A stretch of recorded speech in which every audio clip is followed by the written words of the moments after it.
Hello, friends. This week, we're talking heady stuff: trust, forgiveness, anxiety, and the healing and transformative powers of art.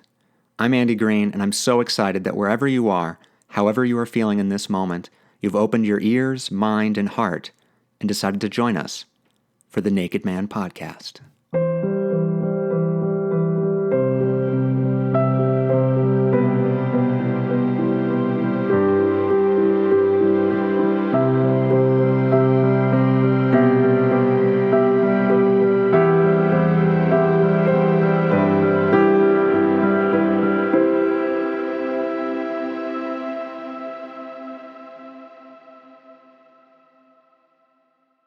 This week's guest is artist, activist, and yogi of sketches, Sheila Darcey, who uses her art as a tool to build community, connection, and collaboration. I was introduced to this week's guest by Christopher Miles, a dear friend and collaborator who's become those invaluable things through this podcast. Chris has been one of my biggest supporters as I built this show. He's also been the architect behind all of our designs. During our first conversation about this collaboration, he gifted me a breadcrumb. He told me to look up a friend of his, Sheila Darcey, the creator shaman behind Sketch Poetic, a community built around the healing and transformation potential within ourselves, unlocked through art. Chris met Sheila at Verve, the coffee shop where Sheila's journey with Sketch Poetic began. Weirdly enough, Verve is also my sister's favorite coffee, and I just finished a bag of their Rwandan beans last week. And when I first looked up Sheila, I immediately saw that she had been on a podcast called Real Men Feel, a podcast that sounded eerily like my own kernel of an idea. Then I saw who hosted it, a kind man named Andy Grant. There was already an Andy G hosting a podcast about men and feelings. I was crushed. In the past, this would have been enough to make me quit, to abandon the project. But Chris immediately reminded me that I'm not the same Andy G and that I'm not doing this to be unique. Keep going. Get rid of your self-importance. This is what I've learned from Sheila since I started following Sketch Poetic, since I started to bear witness to her daily self-expression. The word that comes to mind when I see Sheila's work is abundance, an abundance of self-expression, of generosity, of passion, and grace. Her art is familiar, yet ineffable. Abstract, honest, naked, a manifestations of emotions, feelings, soul. In many ways, her art feels like an exorcism, an eternal, dynamic becoming. I was compelled to interact with Sheila, to respond to her sketches and the vulnerable words paired with it. They felt like prompts for exploring my own path, my own pain. Eventually, Sheila accidentally messaged me over Instagram in response to one of my comments. I knew it was a signal that it was time to connect further, a signal that our paths were about to align. And now, the time has come to see what that entails. So now I welcome Sheila Darcey to the Naked Man Podcast with the following purpose: to get to know each other further, to be curious and playful in our efforts to see one another. Sheila, hello. Thank you so much for joining me. I mean, if I could do a slow clap, that was a slow clap moment. Let's do it. I mean, being introduced is never an easy task, but I have to just say, reflecting what you just did, I am so touched by how well you know me as a creator. And how I show up in the world because of just the way you introduced me and our interaction. I think it's fair for people to know when you reached out and shared the whole Real Men Feel. Yeah. And I said to you, yeah, but your story is very different. You have such a unique story. And I didn't even know you at the time. I just sensed that in the way you connected with me. So I do believe this is kismet or, whatever, stars aligned. I'm excited for this conversation. I cannot wait. And it's so cool to see you. Oh, yeah. It's so cool to, this is the first time we've seen each other in person, first time we've spoken in person, although I had heard your voice. And then, you reassured me as well. You and Chris both were like, yeah, you're not the same, Andy, and we can still have a conversation. And I'm glad I reached out to do that. Because, the story, the story behind how people meet and where that goes, that's what this podcast apparently is about. And I didn't even know it in some ways. Yeah. And so I loved going through that with you. And I can sense that you have sort of that same interest or curiosity. Oh, for sure. And I think what you said in starting this conversation is also a creator journey. Originality is such a thing, is such a roadblock for a lot of creators, right? I'm a sketcher, you're a sketcher, you're a painter, I'm a painter, I'm a photographer. And when we start to compare ourselves to another creator, that's such an easy thread to go down. And so it's a human experience to worry that you have something important to say. And it's one of the things that brought me to sketch poetic, is finding that voice. I didn't have one. I thought I did. I was very outgoing, extroverted, but that doesn't mean I have an understanding of who I am and what I have to say. And I have something to say. I didn't feel that till sketch poetic came to be.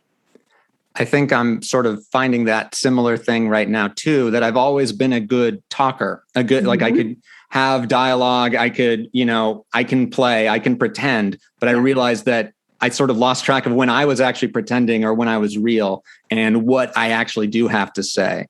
Yes. And so it was hard for me to realize, oh yeah, I'm sort of, a bullshit artist sometimes, and I mean, that comes from my dad too, because he was just, he's great at bullshit and it's fun. Right. Yeah. Now, another word for that in the business world, which is where I came from, is imposter syndrome. It's the most common syndrome men and women face. And it's this idea that we're projecting up an identity that isn't really ours, or that we're really good at projecting something that people see as us, but really it's just a veil.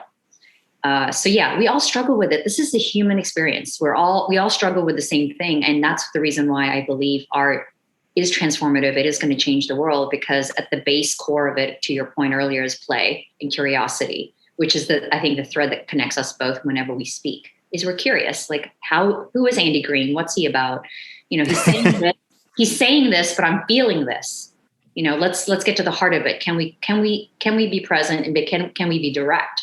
Because directness is not always welcomed, right? So a lot of people use that ability to project and protect because they don't want you to go deeper. They don't want you to ask those questions. So they put it out there in the hopes that you won't invest in getting to know. I totally agree. And that's totally like, I think some hosts or some even things like want to ask you questions so I don't have to be on the burden, like tell me everything. And then you don't need to know about me. So yeah, like hold me to that. We can see whatever you want to know about me. I will try to help. That's why skeleton in the closet at the end of this, then we're done. Yeah, you do have a view of the closet right here. Right now, it's just a mirror. We're okay. We'll see. But yeah, I like to start every episode with the same question to sort of ground us in the moment, which is something I always struggle with. Mm-hmm. How are you feeling in this moment? It's almost like you knew I was going to answer this the way you let it. I feel grounded, yet excited. And those energies can be very, there could be tension between the two. So I'm trying to allow myself to feel grounded in this moment, because I've been in back-to-back meetings prior to this podcast. And I took 15 minutes to be present with you because I needed to just wind my mind down. And so that's where the excitement is. I'm anticipating the conversation. At the same time, I want to make sure my mind isn't filled with all the things that I have to do after this conversation. So groundedness is really just being present, just being in the moment, which I have struggled with my entire life. So the fact that I feel that is a good sign. And I was going to ask you sort of how, because it is a struggle for me too, and how do you do that? But it sounds like the answer might've been that in that 15 minutes of sort of taking the segue basically between work mind and we're being play mind right now. That's what we're trying to be. Yeah, absolutely. It's the pause. It's the word that I use. I just needed to pause for a second. It could be a minute.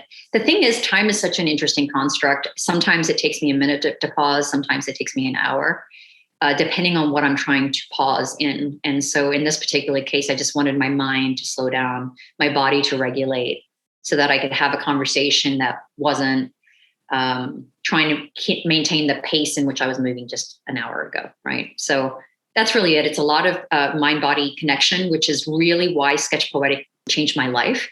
Is my entire life I was not really connected to my body. I know that sounds really weird for a lot of people, or maybe it doesn't, because I'm noticing more and more people actually can relate to that. So I was very disconnected to my body just to move through life and get through things. Right. Because we're sort of in work brain of like, it's a to-do list that we have to get through. And I have all these things I want to say to you. I have to say them now, and I'm holding them here instead of listening to you. And then I'm not in the moment at all. And yeah, I think just starting yoga was really hard for me, but that showed me how far I was from my body in a way, or like, oh, this relationship, it was like a friend that I had stopped talking to, Such a great analogy. I love that.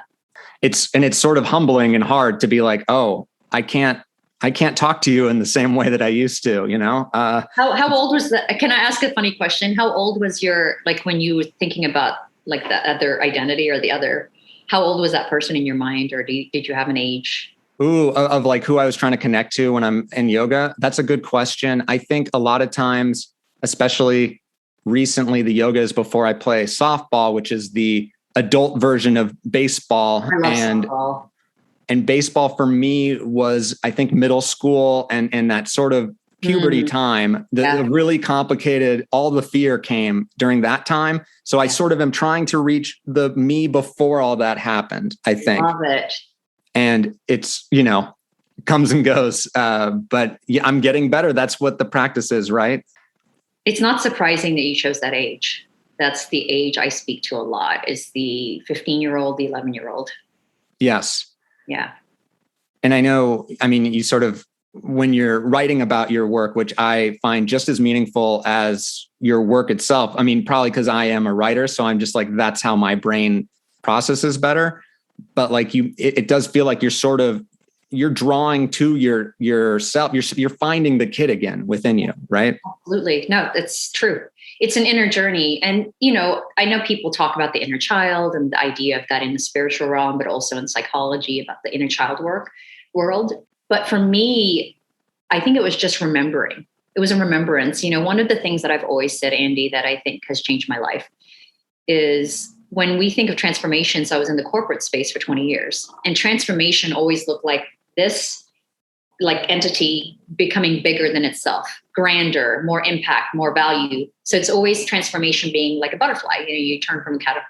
What transformation means to me is that it's a coming home. It's the undoing. It's the unconditioning, the return back to self. So when I talk about my inner child, it was just remembering who I always have been. And that's the difference between transformation of how I used to think of it versus the transformation of how I see it today. And what I hope to bring to the world with my book is that you don't need to be a better or bigger version of yourself. You just need to remember who you have always been. It's just that life has gotten in the way, adulting has gotten in the way, conditioning has gotten in the way. And we've just, oh my God, we've got lost in the noise of the world. And so coming back to that silence, coming back to that sense of self, that's the transformation. That's the part that I think a lot of people have forgotten. I feel that so much. And sort of even emotionally, that I think, and even the idea that we put it into sort of a transformation sometimes is a block, right? Because it's so much harder for me. I'm not turning into a butterfly anytime soon, even though it feels like I fucking should. Exactly. But it is just sort of like remembering what I like about myself, remembering the things that haven't changed, even though it feels like they have, or the things that I hold on to. And they tend to be very primal, things that I was just, my mom sent me a preschool assessment thing that I posted. And it was like from the preschool teacher was describing who I was. And those were all me. Like it could have been written today. Yeah. So, and that was reassuring. It actually echoes exactly what you're saying. Well, yeah. And then the other part of the transformation, and you touched on this earlier with the doing, is I was a doer. I was busy. Achievement, academic, everything was about setting goals, time management, hitting something like there's a finish line at the end of the tunnel, right? And the problem and challenge with a mindset like that, and I've always been a growth mindset orientation, so I will always continue to be a growth oriented person, but there's a difference between growing versus doing and trying to run a race to the finish line to get to the end, the end game.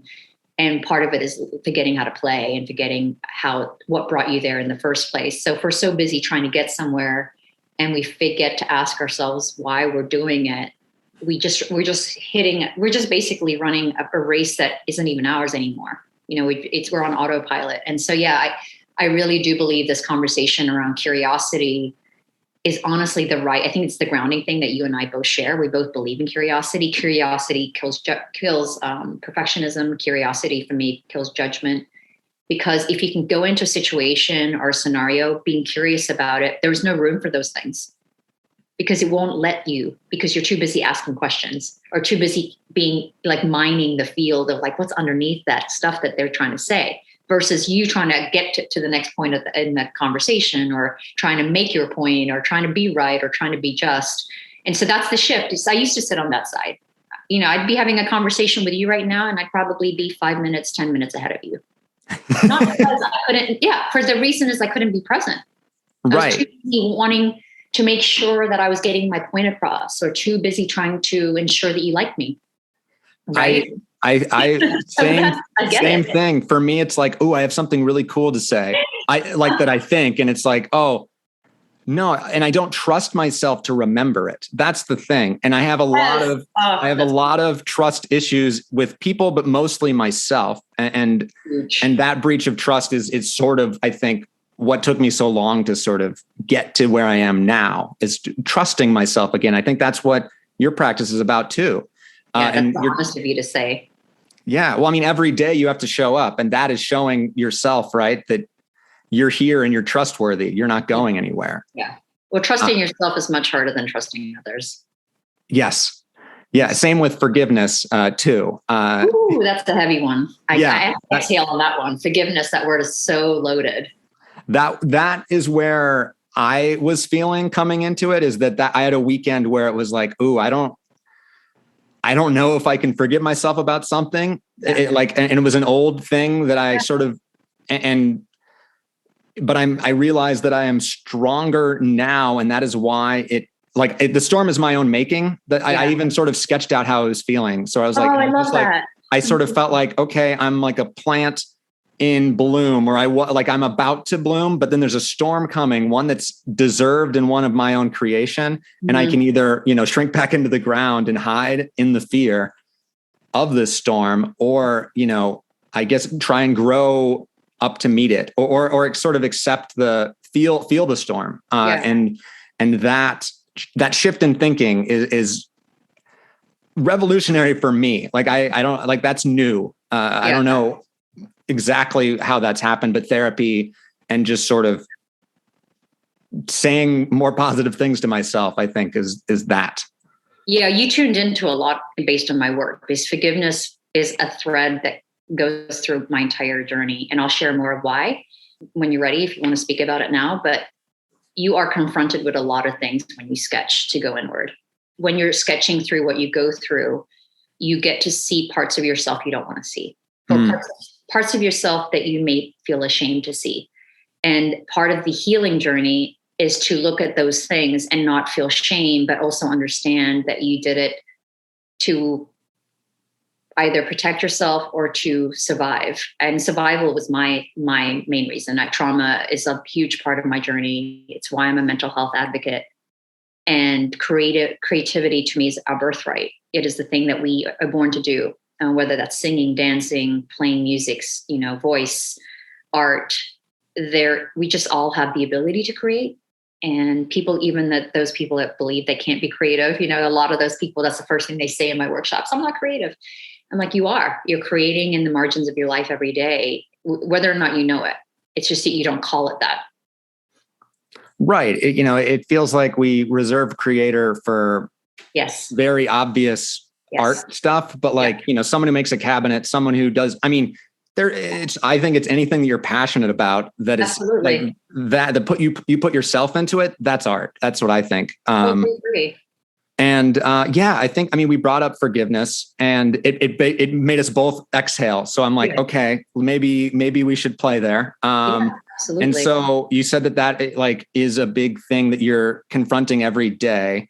And for me, let me see because we already established that it's easier to forgive others than ourselves, or at least trust others. I think it's the same for forgiveness, right? I think trust and forgiveness that's interesting. I'm like you, I'm a lover of words. And words have meaning. And I do believe that we tend to interchange things. So trust and forgiveness, very different ideas or paradigms. However, there's definitely a connection.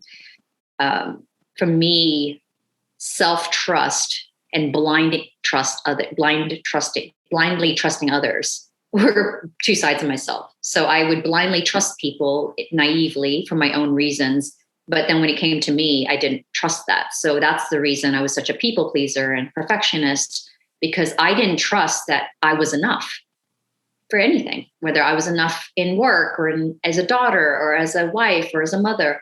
And so I would constantly try to achieve a higher rung, a version of myself. So that's the funny part, is there's this identity we have of who we think we should be that is based on something. And it's based on our upbringing. It's based on society. It's based on a lot of things. And what that tells me, and this is the reason why trust and forgiveness is oftentimes that's all external. So if we define ourselves by our external world, that's why it's so much easier to trust others or forgive others, because it's all external. It's all outside of you.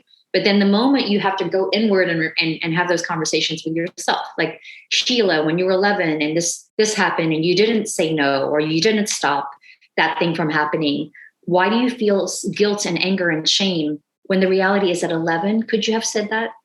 And so the forgiveness is not just the forgiving of the act or the thing that happened to you. It's forgiving this idea that you could have done something different.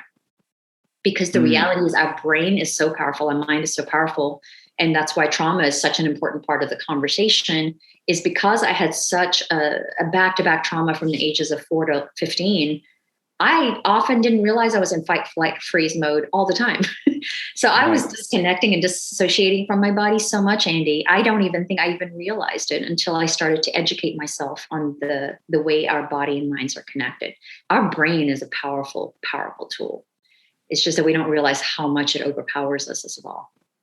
And I mean, it's doing that to protect you too, right? Like it's exactly that, like you mentioned survival as part of the key thing that you were trying to do. And I also was just sort of struck by the connection between the internal and external, how, we take what is external so much easier than when we have to make decisions about ourselves or just decisions in our life. And I think we see that so many times where people, it's so much easier to be told what to do. Like we want there to be a path. We want there to be a road to follow. And, and often that is why, we have to get the house, we have to get married, we have to have kids. And none of those are bad things on their surface or anything like that. But it is sort of, it feels like there's a template. And if I'm not following this, then, and that again is a societal expectation or this sort of dream version of my life that isn't even what I want? I don't know. If I don't think about it, if I'm still too busy, taking the job I don't want so I can buy the house that I need, whatever it is. I don't know if any of that makes sense. No, it did. Actually, as you were talking, something intuitively came up for me to bring up is our eyes. So we talked about trust and forgiveness, right? So when you're a child and you see something, but the actions and response it betrays what you see. So someone you love does something that is not loving. Your eyes and the action don't match. So you distrust what you see.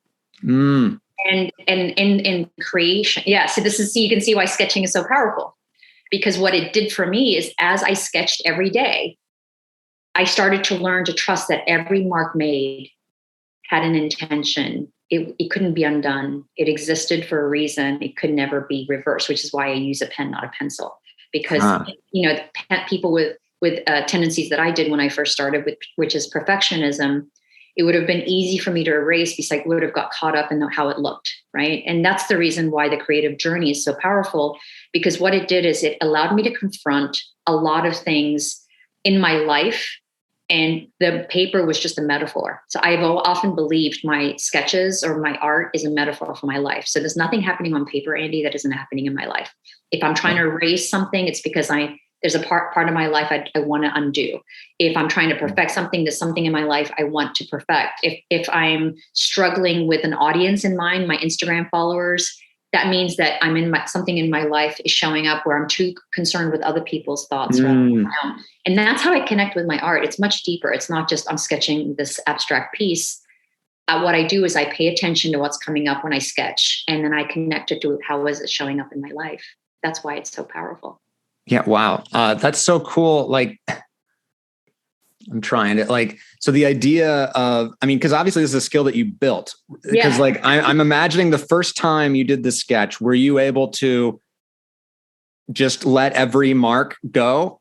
No, no. I love that you said that. The reason I'm writing a book, there's other spiritual divine reasons, but the main reason I'm writing a book is I can provide a shortcut to a lot of people to have to learn what I did over a period of time. So my book is really not only sketch prompts, but it's connecting the emotion, the insights, and the rumination that happened organically for me.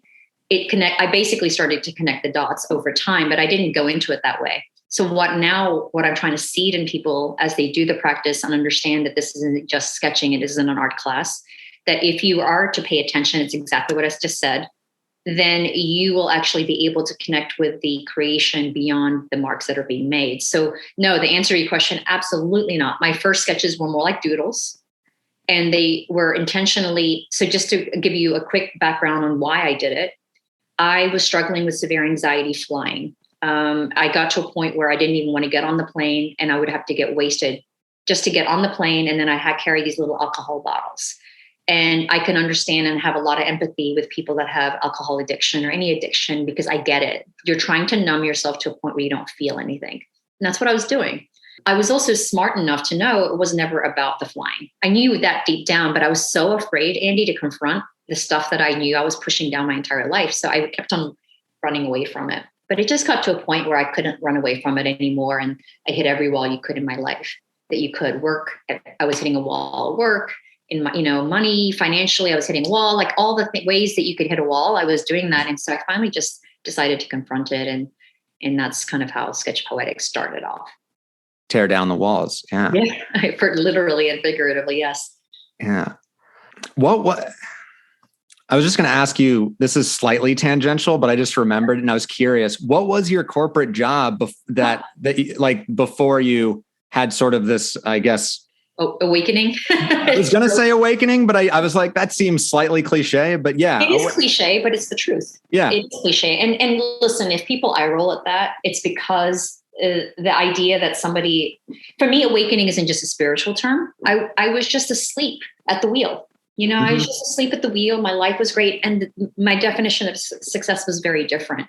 So yeah, I was my background is digital. I've been in the agency consulting space. I worked for digital agencies doing websites and mobile apps.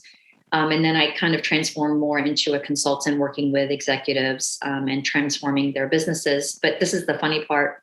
I think I've always been born to do Sketch Poetic, because even when I was talking to C-level executives about their companies and growing, I always got to the heart of the conversation. Like I'd want to get to know them and understand. Besides, I really believed in my heart of hearts that there's nothing showing up outside of yourself that isn't showing up inside. So if I found a C-level person struggling to grow a business or connect with an audience, I wanted to understand where that was showing up for them. So I would often go deep, and I often felt like a therapist a lot of times. So, right. And the second part to my job is I used to do a ton of workshops. I do facilitating. So when I started sketching daily and seeing how it was helping me and helping me get grounded and become still, which is something I never thought I could do, I'm like, oh my God, do people know how to do this?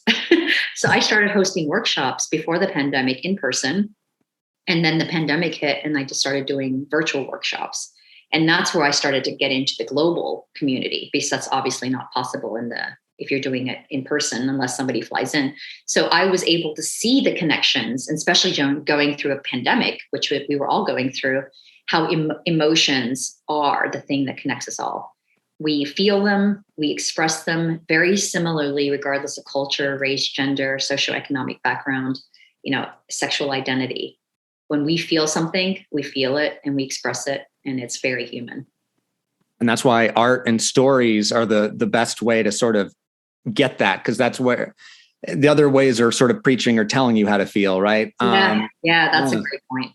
And I was gonna say you sound like a great consultant, going to trying to figure out, going personal with these businesses, I'm sure was like uncomfortable for them, but like, I'm sure they learned a lot, and that's really cool. That's the funny part. You would think it's interesting if you have an listening ear, people tell you everything.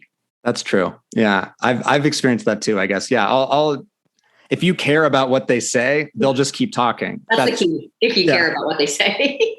Yeah. And, I know a lot of times I can pretend that I care and it still works. Yeah, that's true too. Yeah. in that scenario, maybe that would have been me. But I wanted to circle back to sort of that trust forgiveness link, because I feel like something really cool happening in the fact that every mark that you're making on the paper, is an act of trust, because now once you've learned, so you're trusting this, and it's also, in doing so, is an act of forgiveness of yourself. Yes. And I think that connection is just, I don't know. I just wanted to like highlight that. And then let's go to that, because I can feel that, I feel like we have such a great energy around that conversation. There's one more word I would put into that: surrender. Surrender was the conduit to trust and forgiveness for me. So that if trust and forgiveness was the cycle or the synergy, surrender was the path to it. I'll give you a great example. And if I went into every sketch with an image in mind, okay, I'll give you, just because the audience that is listening may not know what I do. I sketch to release emotion. I sketch to express emotion. I sketch to feel emotion. So when I sit down in front of my sketchbook, and I've been doing this for over 1,500 days straight, and I don't always post it, so just know that it's something that I hold secret. I ask myself, I do two things beforehand. I do a body scan to see how my body's doing, feeling whether there's aches and pains, if there's energy that's stuck, and all of that fun stuff. Have a headache, am I thirsty, all of that. And then I ask myself a simple question: how am I feeling? There's 3 different responses to that question. I either feel X, I feel a lot of different things, like multiple things, or I have no freaking idea how I'm feeling, right?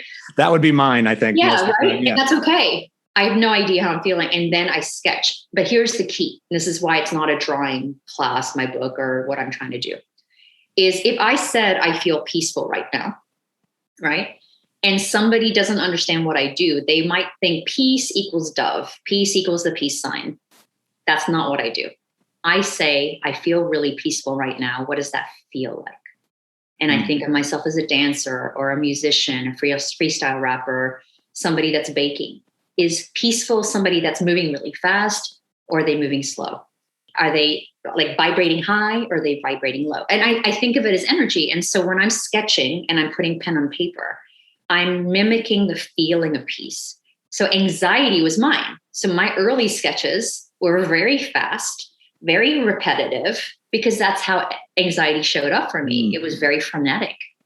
So that's why I said it felt more like doodles, because I was just like, okay. And interestingly, nobody taught me this. It's just something that I decided to do. Like, okay, I'm feeling anxious today, so let's just show me what anxiety looks like. And what ended up happening, Andy, is that I started to see how it looked. So it gave my emotions permission to be seen outside of myself. And I'm like, oh, that's what it looks like. And so, of course, I'm thinking, I don't want to look like that. If that's how it looks on paper, I can't imagine how I'm showing up to the world. This is how my mind was working. Like, oh, I wouldn't want to be around this type of person. But it was more of a jovial, playful thing. And that's what I love about what you said. I didn't feel shame. I felt like, oh my God, this is hilarious. Like I was really thinking about, it's almost like the act of play allows you to be kinder to yourself. Have more compassion. You end up having more compassion because you realize, oh my God, this is hilarious when you think about it. Like, this is how I'm showing up to the world. You're able to laugh at yourself. And that's like a really powerful gift to not take yourself so seriously that I struggle with. And it's funny because I looked at your first sketch and what you wrote about it. And I did see, so what I saw was like the circular thing that you were talking about. And then it was sort of wound up. It felt like there was a lot of energy that was tight, but it was still playful. I did sort of see like, this could be like underwater and like was sort of ethereal in another way where it wasn't just like, I don't know, like a person holding themselves would have been just like, it might have been like that, but it was sort of a playful thing. And so, yeah, I totally saw that and just appreciated it. Cause it is.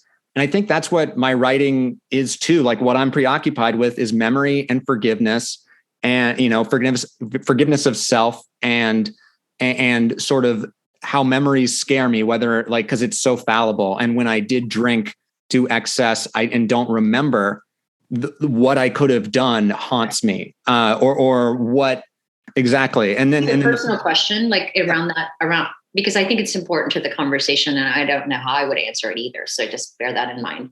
Why do you think forgiveness matters? I mean, not to put a direction on it, but it sort of feels like without forgiveness, there's no way forward. You're sort of like it's the walls again.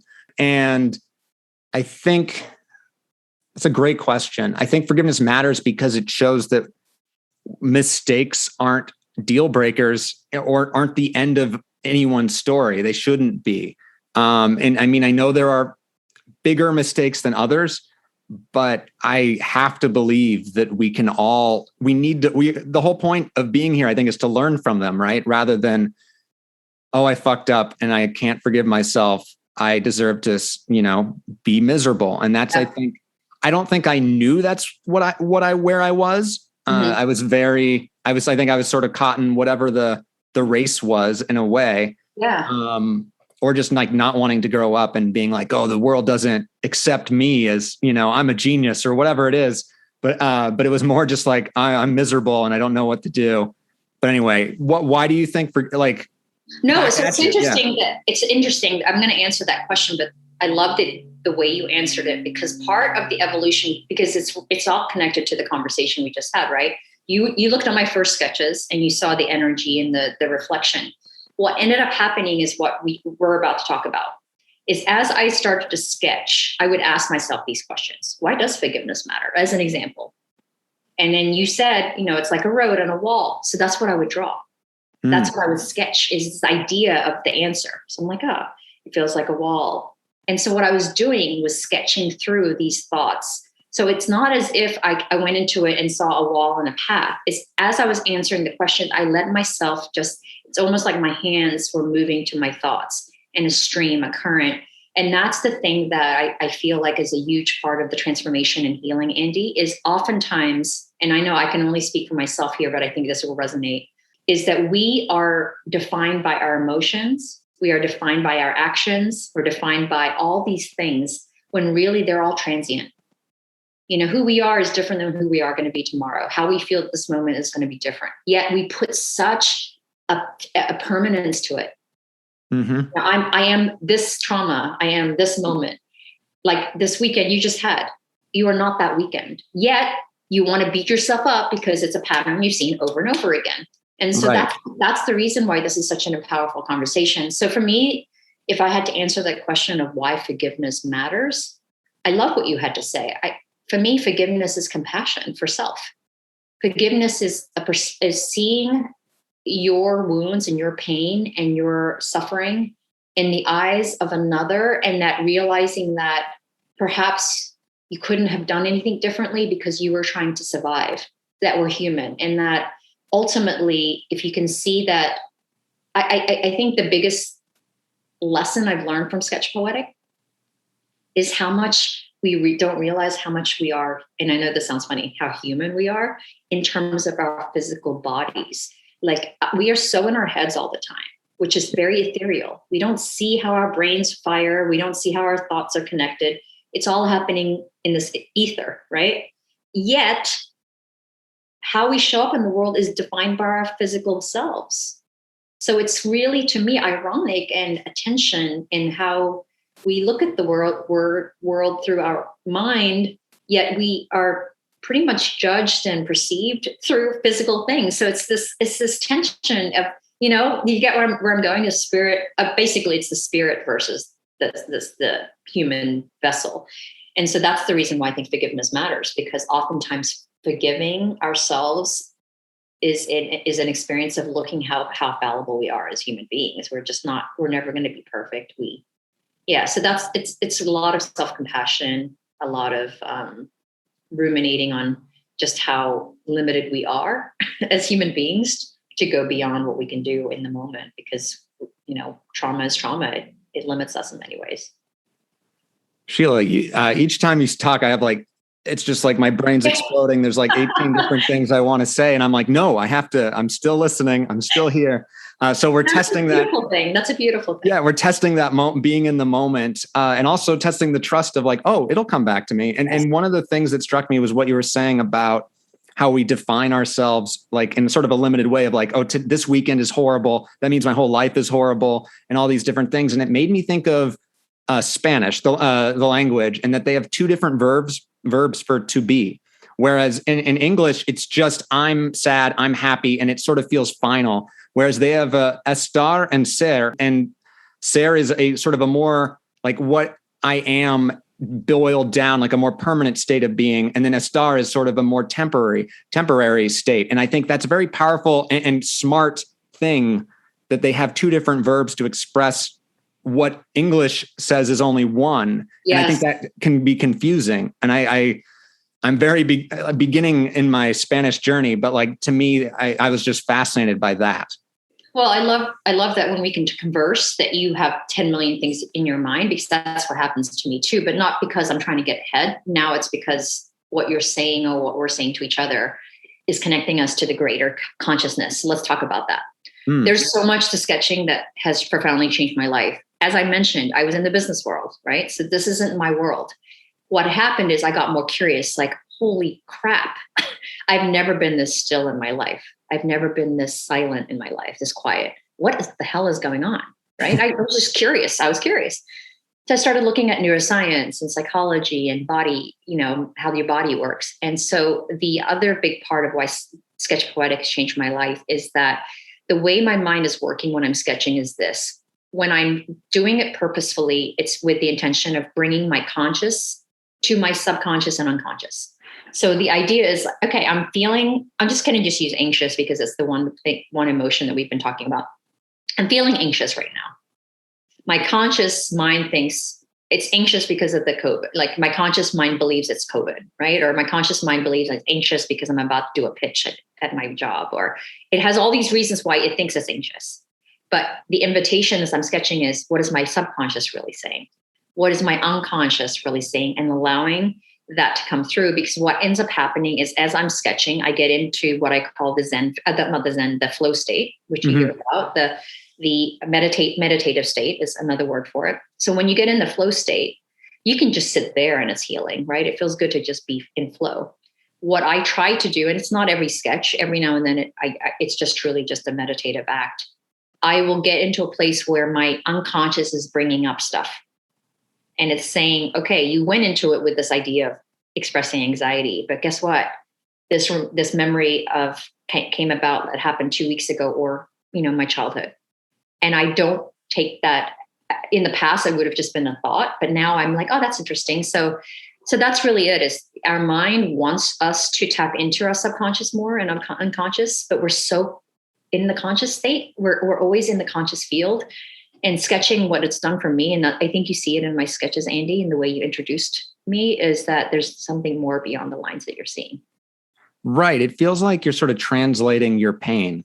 I love that. Like the pen is the medium, and you're not even sort of in control of it at your best. Yeah, you're not. And that zone feeling is, I know exactly what you're talking about. I've had it in sports. I've had it in writing. Yes. And you chase it and it feels like you need to have it, but it's like most of it is you're just sort of like wanting it to come. And then of course it's not going to come. You sort of just have to start moving the pen. And that is the trick. And I think my anxiety comes from worrying about the outcome and not the process. And that's something that you preach. That's like one of your mantras, and that's the whole beauty of it, is that it's a daily process, a daily practice. And that, why I would be anxious about our conversation, our podcast, or whatever. It's because I'm like, oh, I want it to be good. I want it to be this. It needs to be this. And then I'm like, wait, why am I not just like enjoying and trusting that we'll have something to say, or that, trusting myself, trusting you, and also just going with the flow rather than, And I think that's expectation is where my anxious mind is fueled from. I love that. Can I just say, I don't love that you're anxious, but I just realized when I said I love that. Can I just share something, one of my healing journeys that I hope connects with you and helps with yours? Where I've landed, again, I've been doing this for close to 5 years, where I've landed with my anxiety, and I still have it. So it's not something, that's why I say healing, ING, not healed, is I spent my entire life doing exactly what you've been talking about. Predicting the outcomes or guaranteeing outcomes in my head, perfectionism, people pleasing. If people like me, this will happen. And where all of it stems from, Andy, is one thing: safety. I didn't ever feel safe as a kid. Bullying. I had an alcoholic father, a lot of volatility in the home. uncertainty, immigrated twice, like different different types of abuses. And I don't share that to say, trauma is this is my trauma and this is why this is my story. Actually, I'm sharing it for a different reason, is that if you have an experience where you're basically thinking this is my issues, right? Basically, we have a list of things we think we need to improve on, right? Perfectionism, in your case, you were like expectations, being in the moment. Very similar, by the way, our list. But if you look at the root of the why you do it, for me, it was to guarantee safety because I never felt safe. But here's the interesting part of my healing journey. When I started to go inward, I realized there's nothing I can do. I could be the best person. I could be the most what's that word? Giving and altruistic person is the word I was thinking. But an earthquake could hit right now and I could die. And I'm saying that as a very severe thing, as that I can try to do everything I can out here to guarantee safety when the reality is safety can never be measured in an external way. All I could do was say to myself, no matter what happens outside of me, I'm going to feel safe within. That's my journey. And when that happens, I don't really care what other people think of me anymore, the way I used to. I don't really want to go ahead of the conversation because I'm so in the moment to think I'm supposed to learn something from this moment.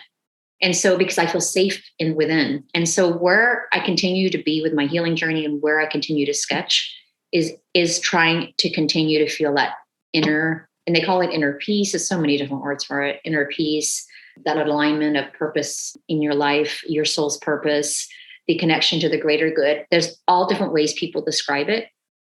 I call it safety because that's what it means to me. It's the only time I've ever felt safe. And that is huge for me, for somebody that's had so much trauma in my life. So I share that with you because it's such a basic word, but when you're a child and you don't feel safe, you spend your entire adulthood looking for it, seeking it in your relationships and your jobs. And it is so basic, yet it's so fundamentally the hardest thing to find. So I just wanted to share that with you because it is truly one of the biggest. Yeah. Thank you for sharing. And it made me think that sort of in the previous manifestation of safety, it was actually sort of about control, right? Yes. Oh yeah. I was control freak. Trying to control everything around you and that would make you safe. But then you realized you can't control everything. Like with flying is the most obvious example. Yeah, exactly. Yeah. Oh, I'm glad you said control. I forgot that. I have always struggled with being in control. I think that's sort of why alcohol was tempting to me and I almost fell all the way in, is because it was like the only way I allowed myself to lose control and sort of could be different me, get out of my comfort zone. Yeah. And that was literally intoxicating. And so, but yeah, but then when I lost control, that's the greatest fear. And I am still working on those times where I did lose control and I'm not Andy. That's what that means to me. It's like, literally, that is not me, but it's my body, or whatever it is. But I was thinking again about safety, and you mentioned that your childhood didn't have a lot of it. But I wanted to ask, did you find solace in art or other things when you were a kid? Was there a safe place that you went to?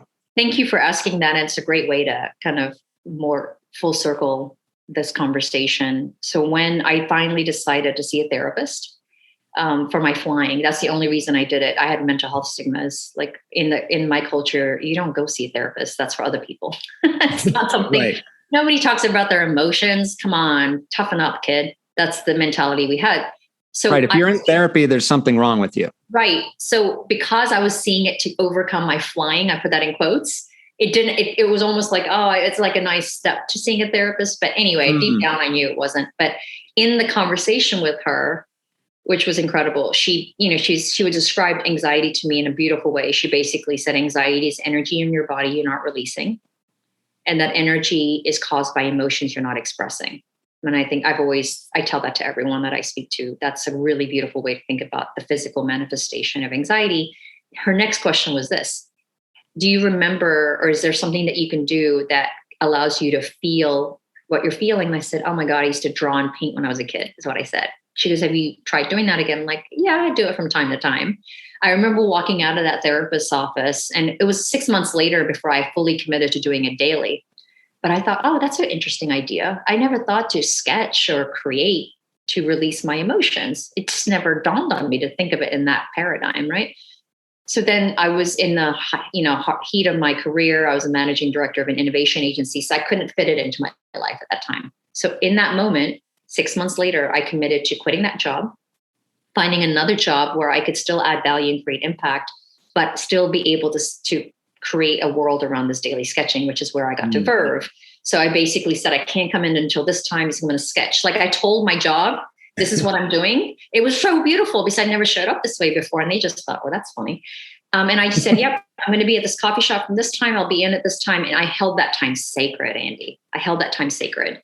And so people coming into that coffee shop would watch me. I think the reason it was magnetic for a lot of people, like Christopher, who you spoke about, is I held my space so sacred and I had such reverence around it. I think that attracted a lot of people. It wasn't that fact that I was just sketching at a coffee shop. I truly was going through something and I was allowing people to watch it happen live and publicly. That's really interesting. There's almost, I mean, it's not a performance because I don't think you feel like that, but like you're open, you're sharing it. I didn't even know I was doing it. Just, it was very unconscious. Right. Yeah. That's how do you make it a sacred space? What I just said, I held the act of what I was doing as sacred. Okay. So it's just in your mind. Yeah. Yeah. So when I do workshops, I'm glad you asked this question. It's so important. When I do my workshops, I say, hold this practice sacred. And here's how you can do it. The place that you go, hold that sacred. So for me, it was a coffee shop. For you, it could be the corner of your house. It could be the garden. It could be whatever. Hold the time sacred if you can. Pandemic really effed that up for all of us. But I did it every morning. So morning would have, it's having some sort of time. That also is a way to hold it sacred. It could be as simple as a scene. Like every time I do it, I have a cup of coffee or there's my favorite tchotchke, whatever. But the idea is it's not just mindset. It's this, I'm about to do this and it feels sacred. And ritual is a bit of an overstep because there's a negative connotation to ritual, but the idea is holding it to this reverence. Like I'm not doing it just to sketch, that I'm doing it because something is going to happen that's going to help me be a better or heal myself. And so that's the energy in which I carried it. So I wanted to make sure my physical context mimic that. Yeah. And it clearly did. And I think I know what you mean by ritual, but it does sort of feel like that, the power of a routine too, like all these different things. Routine's a good word. These things that help. And I think for so long I saw structure as the enemy. And because it seems anathema to art or creation, but it was also like I sort of expected stuff to just sort of pour out and just happen. It was like, no, I need to it's sort of training yourself. It's practicing. Oh, it is. So you have that sacred space. And I think for me as a kid, I was going to answer what my safe space was. And it was my bedroom playing with toys. And in the bathtub as well. Like I would just be in the bath for like an hour and a half, just playing with the toys, and I would create stories. Like it was, basically I'm Andy from Toy Story. Like that's what it was. And I would continue them. I would be, writing seasons of shows in my head without knowing that's kind of what I was doing.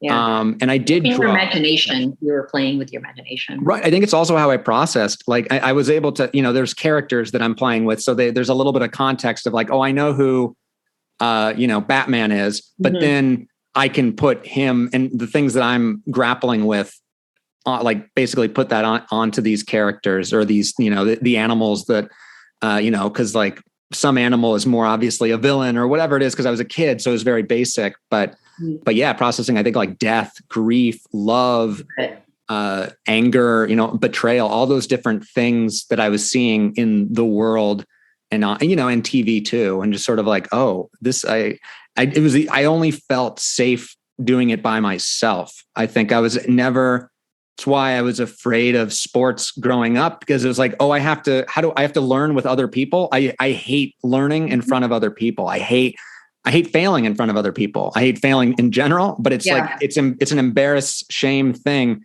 If I can do that in private, that's much better. I'm always like, oh yeah, I need to learn pool by myself. And then I'll like be able to play pool with my friends. Yeah. I still haven't gotten there, by the way, but someday.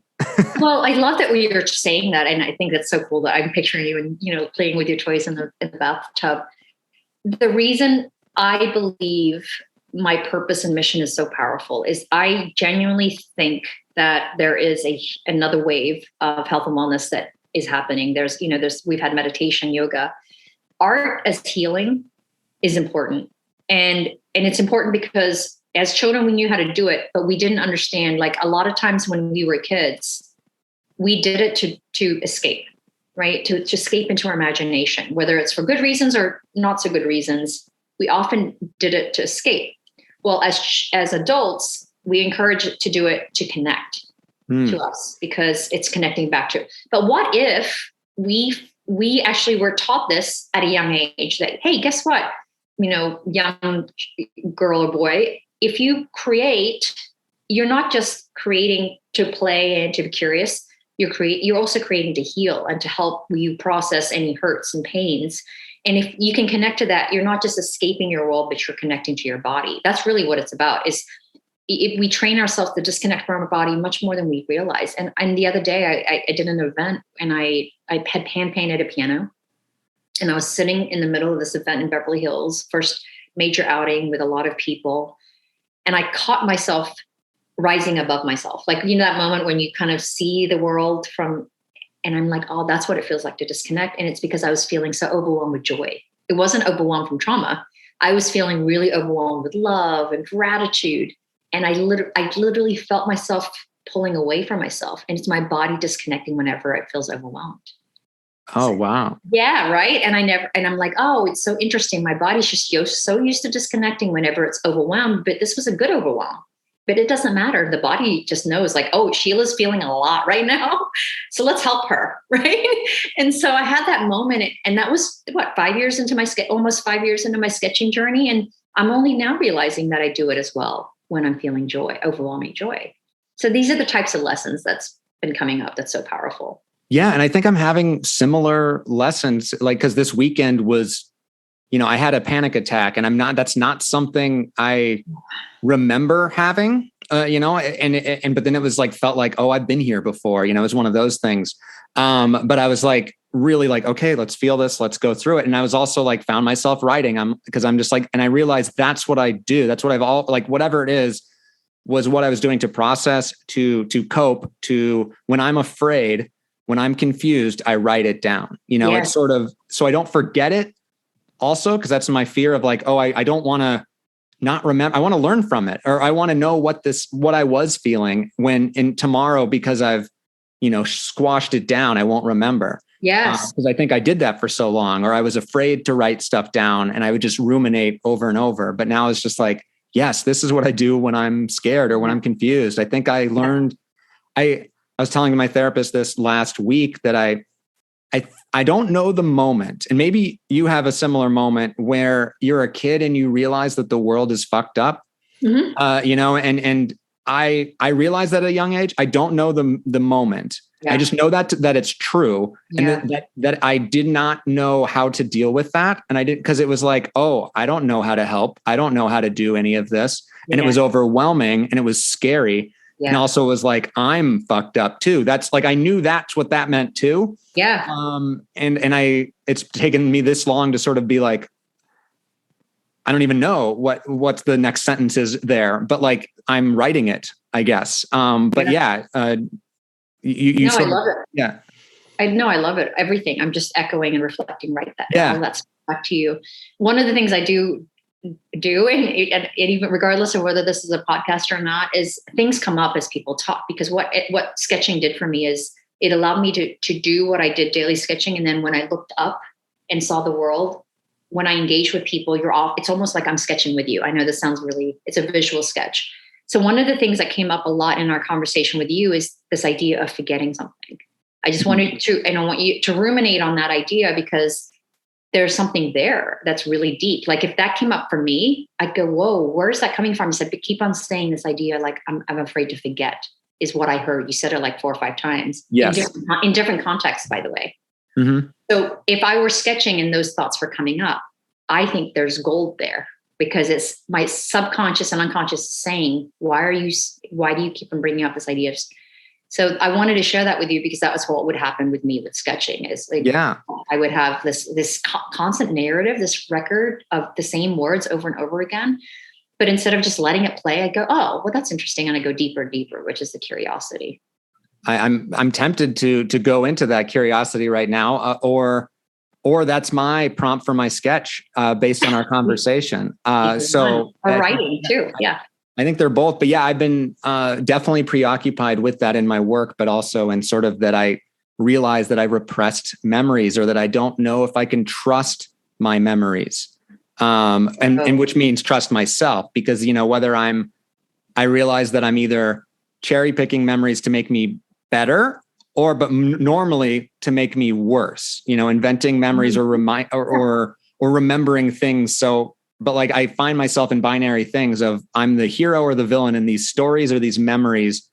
And it's, normally it's way more complicated than that, but it's knowing how it's kind of scary it is that you can't trust your memory, but also how fascinating that is and interesting, and be curious about it. Why am I remembering this wrong, or not wrong, but like what's the change, and why is that happening, and what am I trying to cope with, or what am I dealing with? And that is, I think, the sort of beginning of the answer to what you're saying of, because I have said it, and I've noticed that I've said it like, well, okay, we're going full circle in this regard.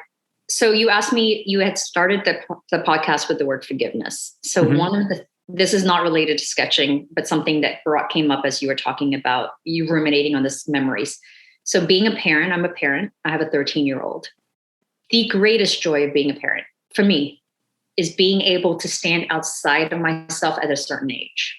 So what happened is, as my daughter was getting to ages where I experienced certain traumas, I was objectively able to look at her and go, oh, there's no way, or wow, you went through that, And so I was able to remove myself from it. And so in a way that wasn't disassociating, but connecting. And then again, I'm going to go back to that duality. So as you were talking, Andy, a good sketch prompt for you, which is what I do, I give prompts to people based on conversations, is remember a memory that you have knowingly crafted as this X or X, and sketch it from a different person's perspective, whether it was your mother, your partner, your sibling, but actually look at it from their eyes and sketch it as if you were them, then see what comes up. I like that. All right. I think it'll challenge you, because I truly want you to embody that, like embody their mannerisms, their attitudes, their mindset, how they might have thought about you, because I sense it'll help you, because it's almost like having a third party witness. I want you to bear witness to yourself.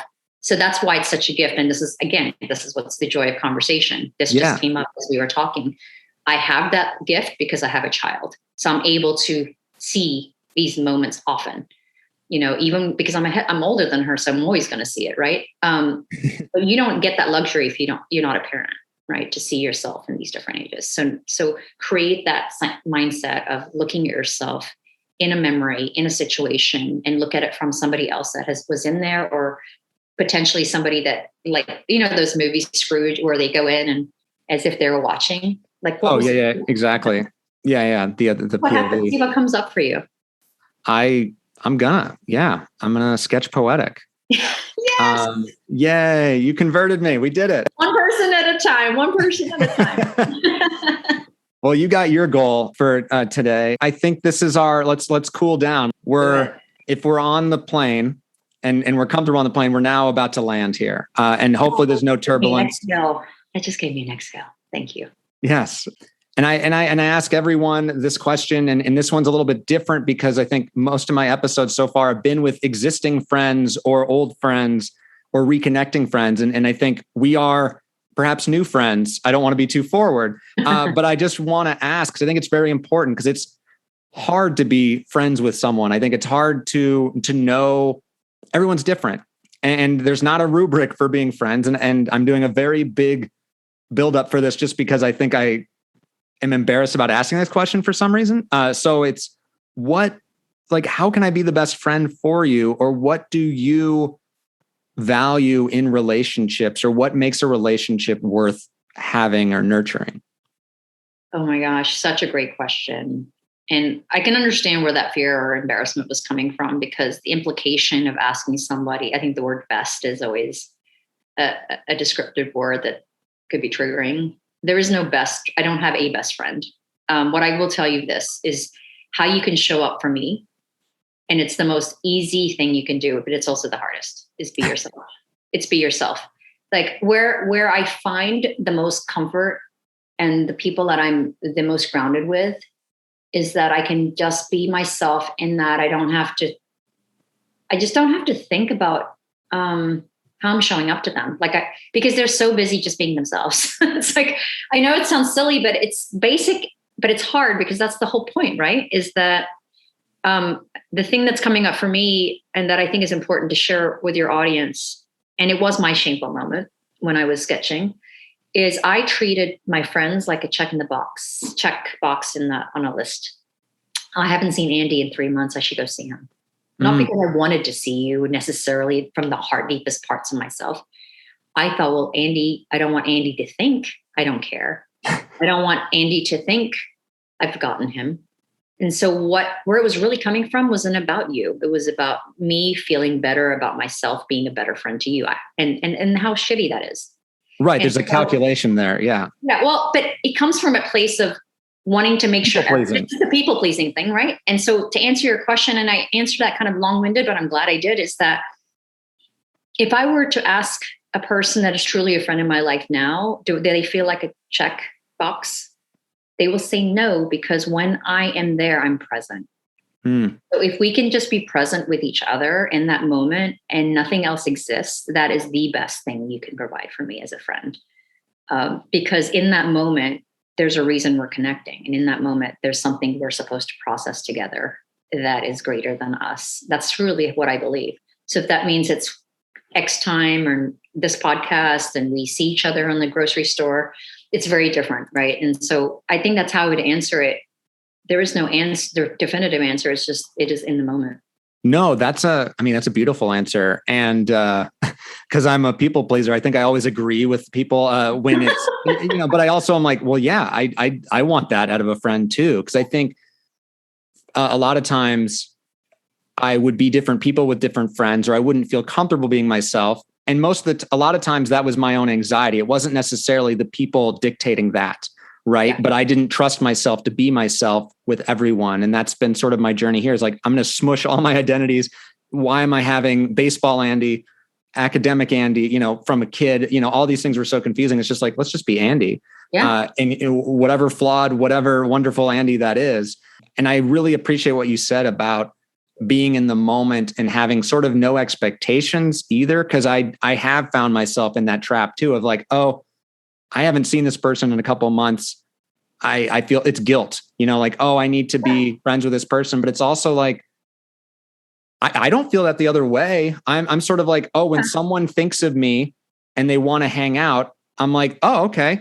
That sounds good. Like, and it could be a year, it could be 3 days later, or whatever it is. And it depends. But I feel like I find myself explaining myself to a lot of friends or to people. Sometimes maybe I don't need to, but I'm sort of like, hey, I'm not going to respond to you immediately, or I'm not going to I want to be present. That's always what it is. What you just said, though, there will be a byproduct, though, if you do become more grounded in that ability to just be in the moment, because what ends up happening is you don't need, when you don't have any expectations of your friends or the outcome, is you just have more fun. I think play is a big part of, like we talked about play earlier.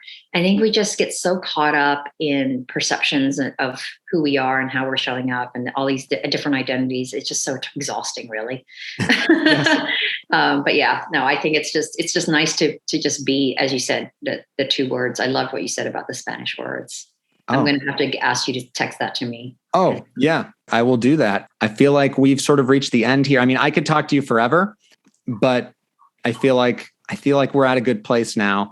And so I just wanted to thank you. I wanted to I am so grateful for you to, I think through this whole process, you've been sort of the reassuring person. And I've been like, trying not to throw anxiety, but being like, oh, I want to do good. And I think But I even felt it when you weren't even saying anything. I felt that energy, and that was nice. So I just want to thank you for that. And this has been really cool. Well, I will just say to you, Andy, like you said, I've done many podcasts.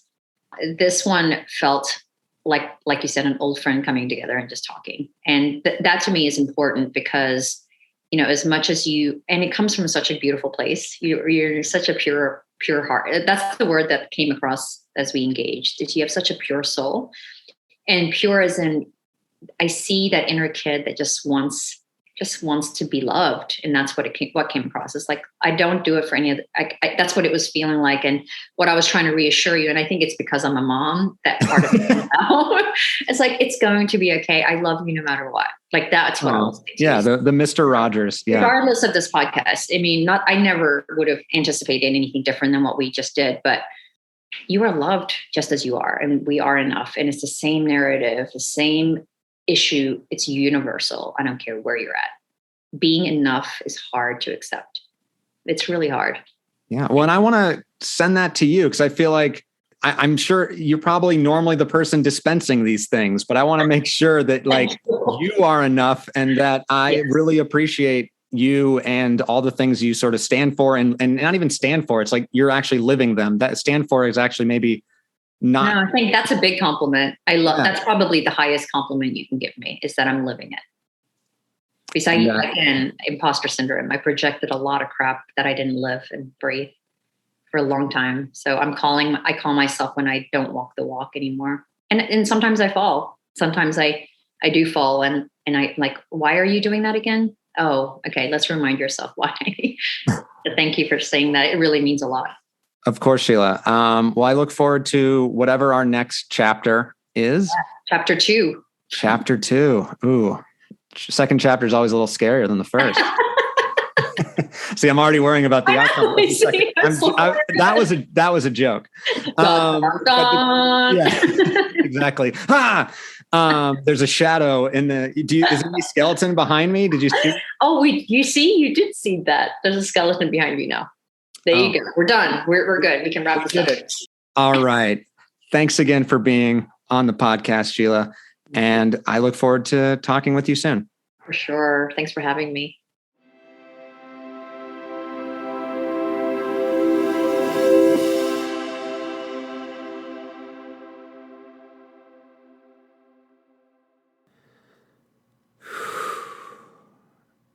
Exhale. This is a conversation I'm going to return to a lot. I needed this conversation, and I believe Sheila did too. We built a sacred space together. I'm so grateful to Sheila for joining me and trusting me and for making this the easiest episode to edit ever. I loved it just the way it was. And you, yes, you, thank you for listening to our conversation.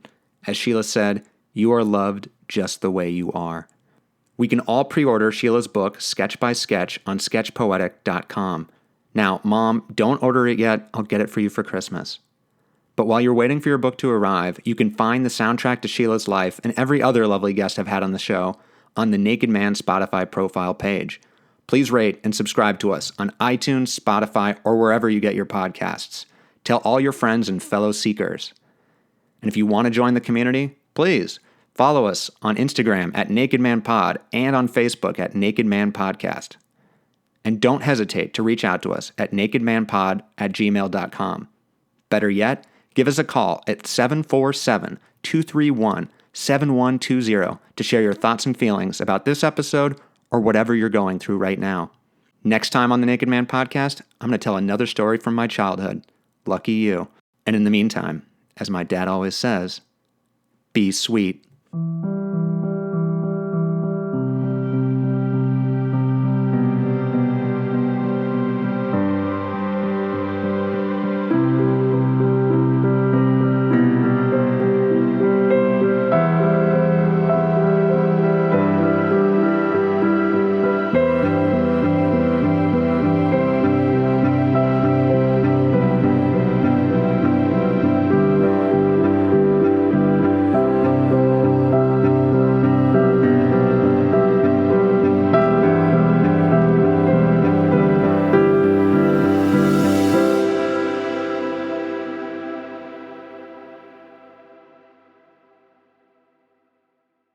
This episode of the Naked Man podcast was conceived by Andy Green in collaboration with Sheila Darcey. The Naked Man is a podcast hosted, created, and produced by me, Andy Green. All music was composed by Robert Panico, and all graphics were created by Christopher Miles.